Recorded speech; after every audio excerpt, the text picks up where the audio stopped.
grasped this, or that really was important for me when I heard it. And it's about the ocean and the waves. Yes. That was good for me because we're like, the way I understand it, we're like the waves. And the wave thinks that, oh, I'm a wave and I'm different than you. Mm-hmm. You're the other wave. Yes. But in the end, we're really substantiated of the ocean. Yes. The ocean. We come out of the ocean, we go back to the ocean. Yes. And that, for me, was an important image that helped. Yes, yes, yes.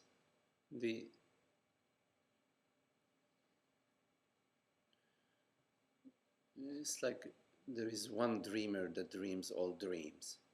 Right. We're all part of it. Yeah, we're all part of it, but it has no parts. Oh, we are it, right? Yeah.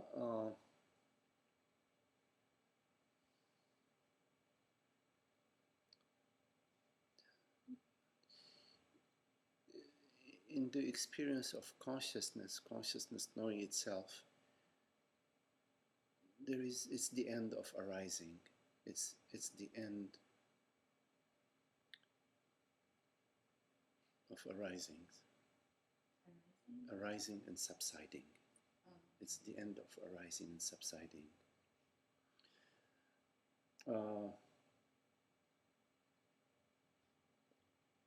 It's like being in a concert hall and you're just delighting. You're in the delight. The delight. It's the end of the personal experience. So the wave impression, the impression of waves, which is a very good metaphor to sort of point at to the seamless quality of consciousness and to what we truly are, which is consciousness and not the separate self. Still assumes that metaphor assumes waves, but the ocean knows no waves. You see, from the ocean's point of view, there are no waves. The mind thinks there are waves. Yes, right, exactly.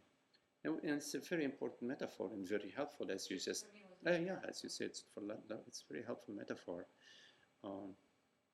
And metaphors are sort of hints. They don't really express the full enchilada, as Francis likes to use that term. But they're helpful in pointing. Yes. Another doubt or problem that I encounter when I'm coming traditional from Catholicism or Italian, so from Yes. Christianity, and I just at one point I just couldn't subscribe to that duality. Mm-hmm. Just even coming from a theological point of view, if God, to me, if you believe in a God, God has to be everything. There is nothing that limits God. Right. I mean, I don't believe in yes. personal God, but even if you move in that kind of system, to me, it doesn't make sense to think this is God and God is good and evil is something else, mm-hmm. because that would limit God. And yes. so, right. So I started, thinking these kind of things, mm-hmm. and then I do believe that we're all part. Everything is just one. Mm-hmm. It makes sense to me. But then and we are going, or we want to attain happiness and good things or love. But then I kind of tripped upon the thought: okay, if everything is everything, why do we want to attain goodness and not evil?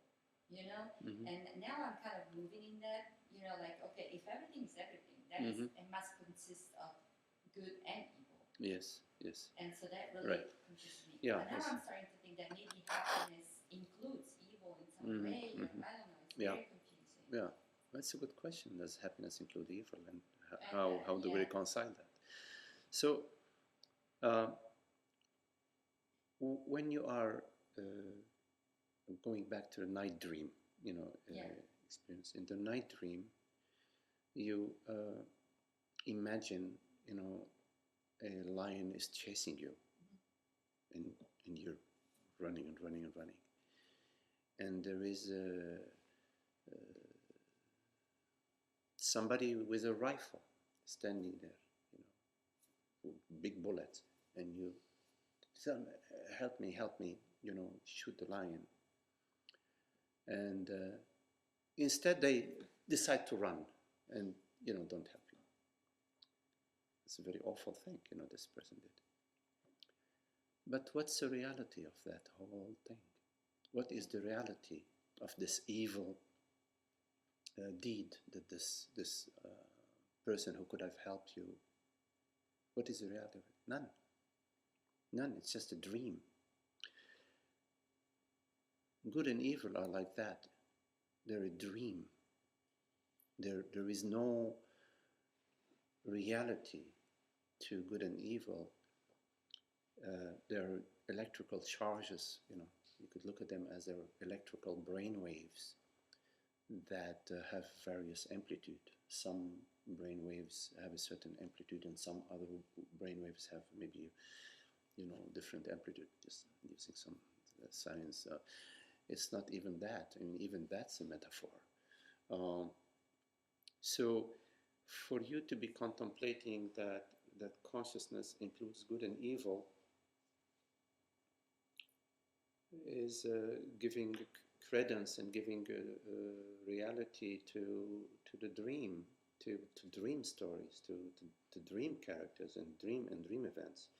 In fact, consciousness has no division. There isn't any division, any such division as good or evil. That's just mind conversation that sells, all sorts of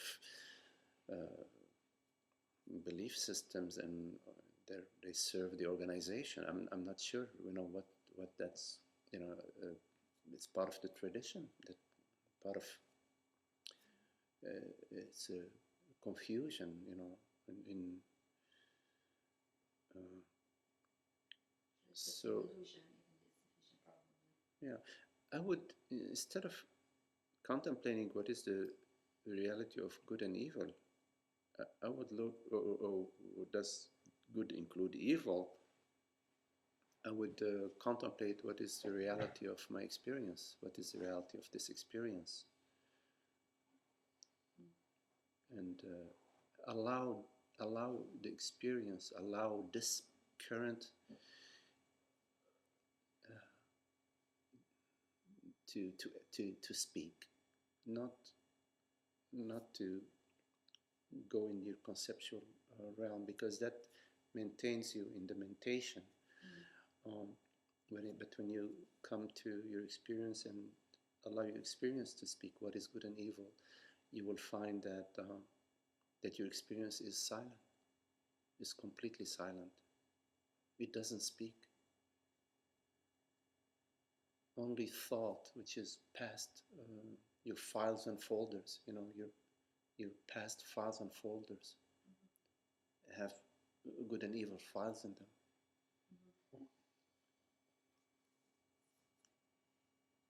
So the mind division again.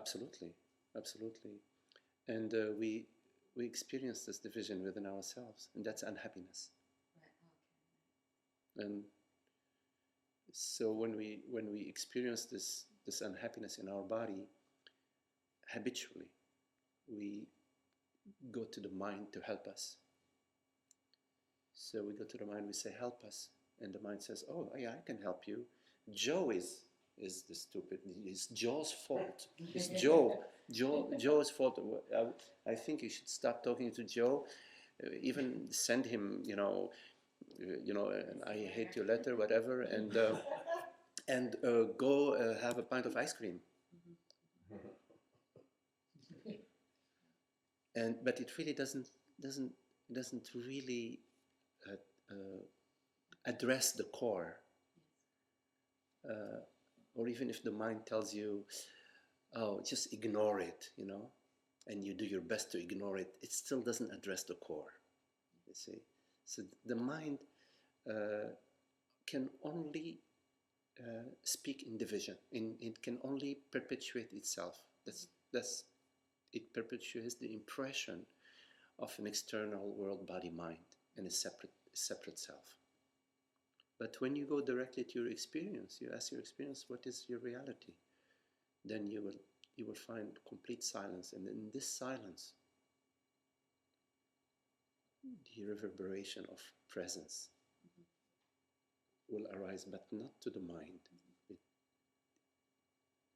It reveals itself as what you are, because at the core, meaning at this very moment, at all moment, outside of time, we are that. We are that presence, that seamless, indivisible presence that has no personal, that is not personal, doesn't end here and then starts there.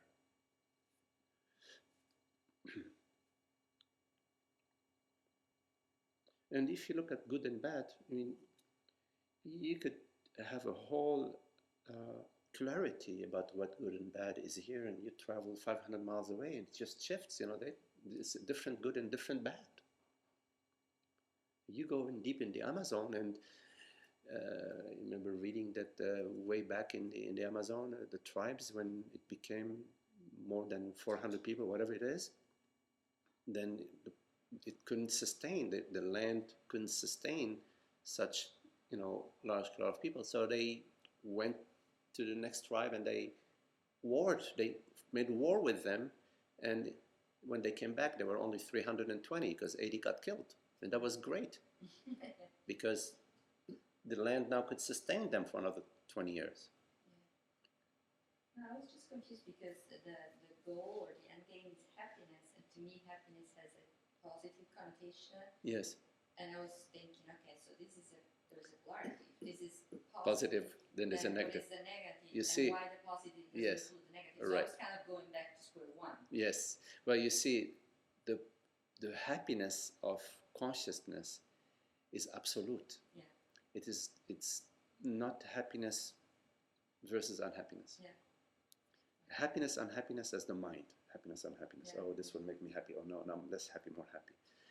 The happiness that we talk about, in terms of the qualities of consciousness, which is peace and happiness and freedom, and joy and wisdom, are absolute. It's kind of difficult to grasp. The mind cannot grasp it, but yeah. but we know when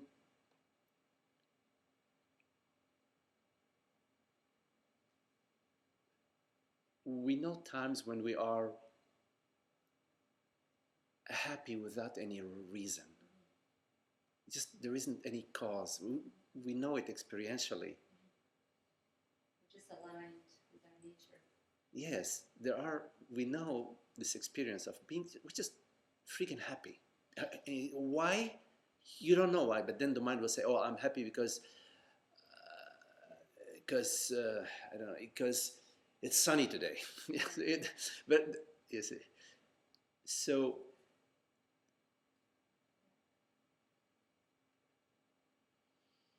and as soon as we attribute our happiness to a reason, then we are, as you said, in the happiness and unhappiness. Right. Yeah. We depend from the outside. Yes, and okay, well, that makes that I know that makes me happy, which means not that will make me unhappy. Right. So I must have that. Yes. And so you're right in looking at this question, saying, wait a minute. I mean, if consciousness, if God is everything, then it should include happiness and unhappiness. So it's a good contemplation you're doing, except that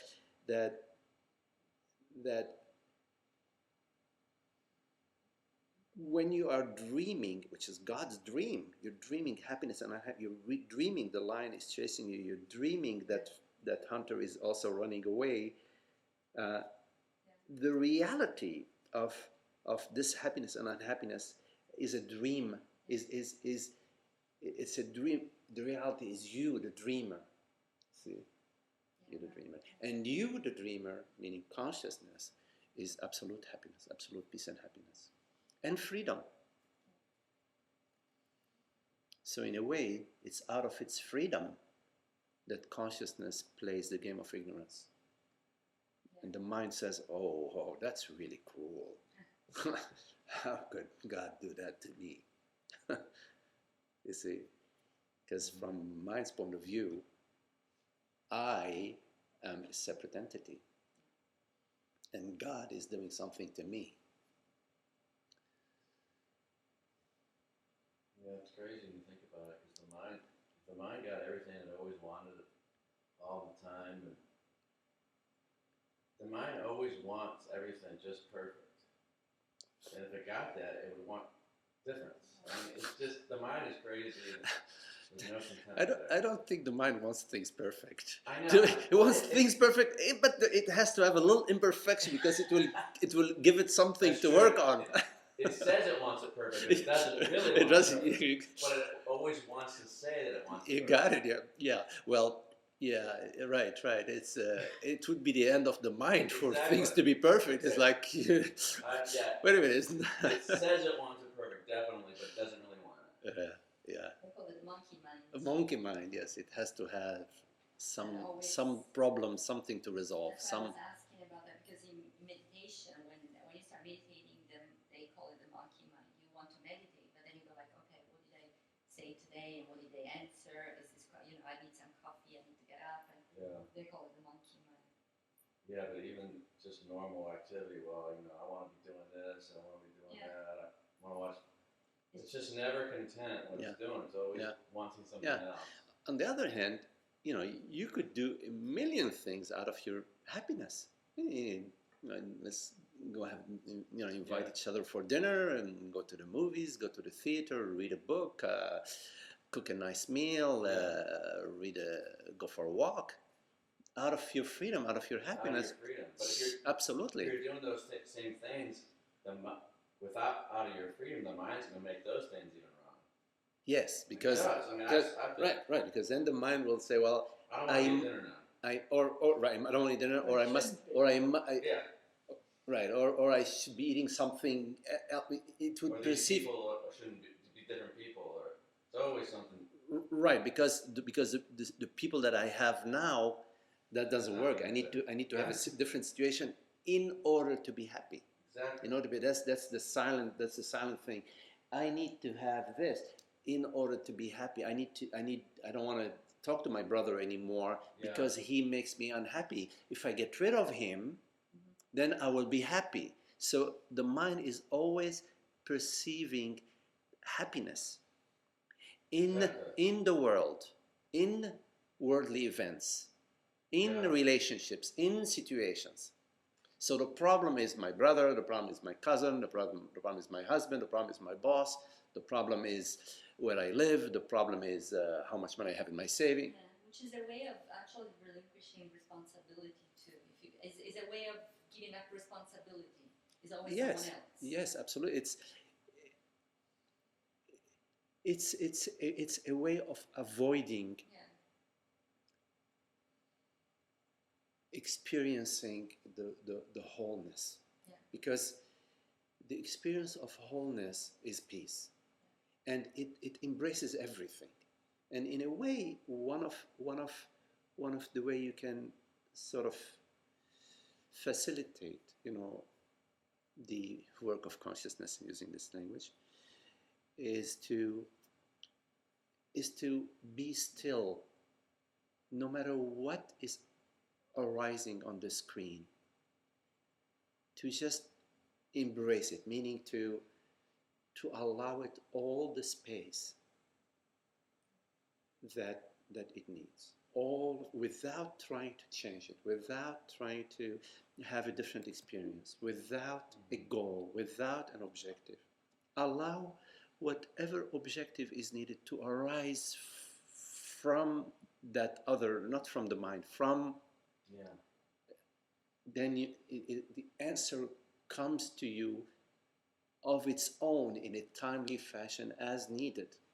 So time to go to the right, it sort of comes to you, but not from the mind. The way you know that you are not coming from the mind is that you are completely open to all possibilities.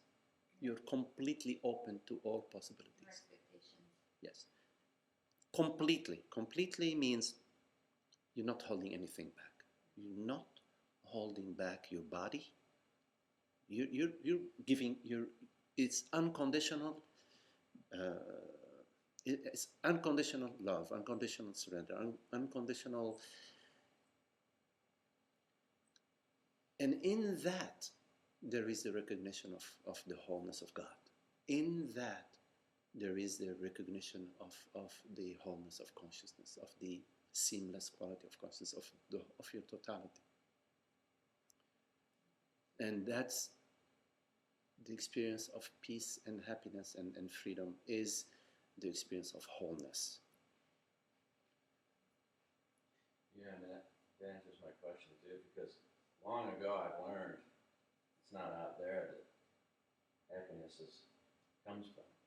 Yes. But I do think that it comes from my feelings. Uh-huh. I'm always checking my feelings. Mm-hmm. That's what I see. blaming unhappiness on. Yeah. Not anything out there, no people, mm-hmm. no circumstances, just my feelings. But consider the following, that your feelings, to a certain extent, whatever extent, to a certain extent, your feelings are conditioned by past experiences. They're conditioned by some mental knowledge, but they're conditioned by certain belief systems. They're conditioned. There can be no unconditioned feeling. Yeah. An unconditioned feeling would be just a sensation, like the sensation of your feet on the ground, or the sensation of toothache, or feelings are all mind. yes. They come from mind. Yes. I'm sorry. Yes, the feeling has a conversation in it, some past conversation in it. So if you are paying attention to your feelings and using your feelings as a gauge, or as a guide, you're really using your files and folders. Yes. You're repeating. You're repeating, even though you're improving. You're pulling out the file folder and you're editing it. You're putting it back. It's still, you're still in the old. You're still in the repeating, in the repetition. Yeah, and there's still resistance to it too now. It's more mental commentary. Yes, because all your files and folders are made out of personal terms. There are personal terms. The mind made them up. Yeah? And the mind made them Yes, up. they're made out of our history, and in every file and folder it says, okay, if I get the better job than the guy in the next office, then I would be happy. This is the plan. If I get a better wife or a better husband or whatever, they're all files and folders that are promising you happiness. They're promising you happiness based on certain conditions. This is what past knowledge is. What's the past is? It is limited in scope. Why is it limited in scope? Because you can perceive it. You can remember a certain event, and you learn something from that event. Okay? You can remember a certain event and you learn something from that event. The fact that you perceive it makes it limited. Because the true learning you don't perceive. The true learning shifts you, changes you, sort of alters the structure, but you don't perceive it. That's why actually the whole satsang work is below the radar. Yeah. You don't know what's happening. You don't.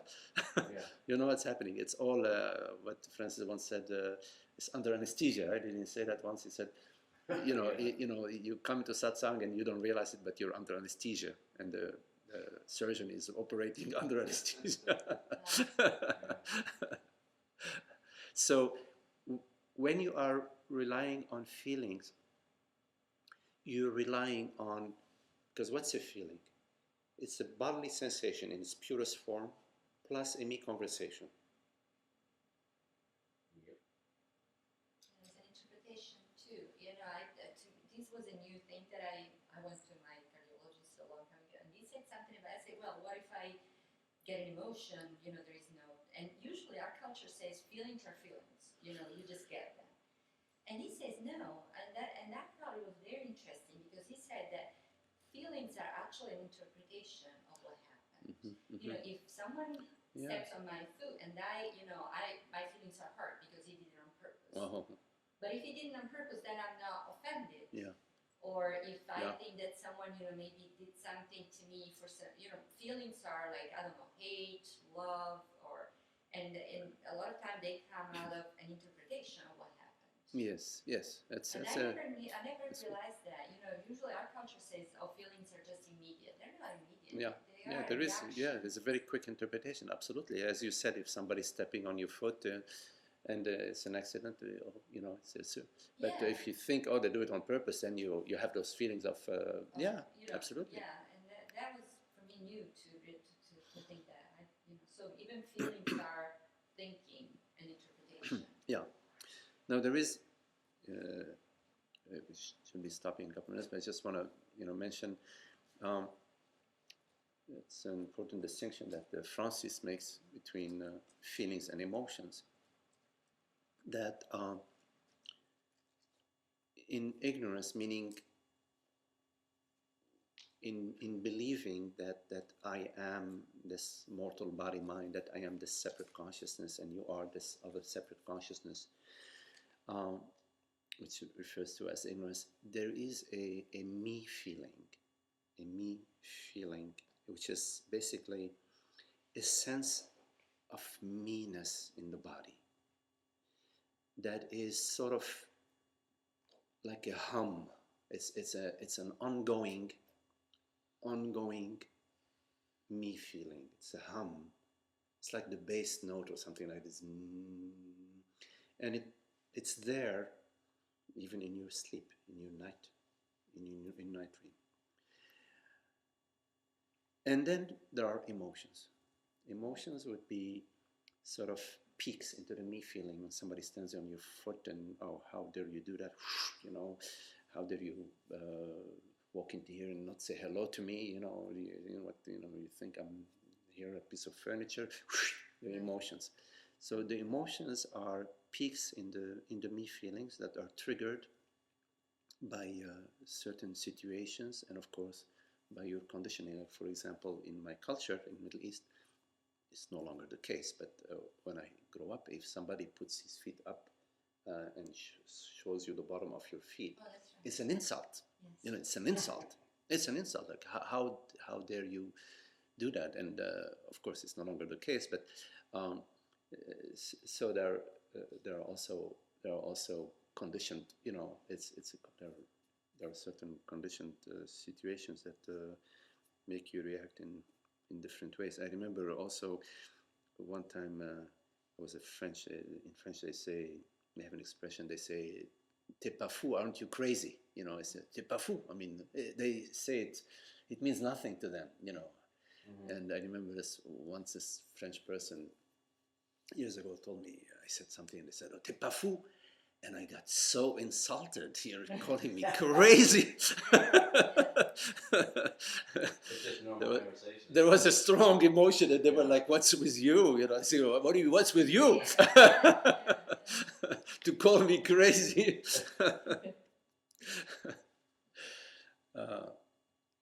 And so with the emotions, the best work with the emotions is to be still, is to accept it, to practice just being still and being open and experience the full spectrum of the emotion. if you're able to do that, it will naturally separate itself into bodily sensation, a me conversation, and it will all come to rest. It comes to rest. So the experience will be of experiencing this bodily sensation. Wow, this bodily sensation. But because you are in the stillness, you're in the neutrality.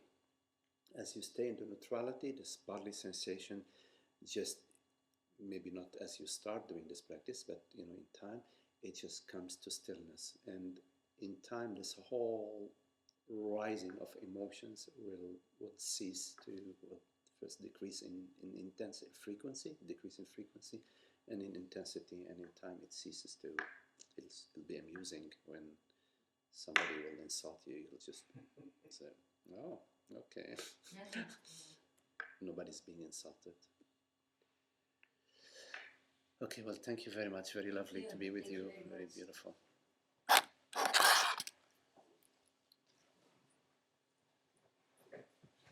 Are these new chairs or?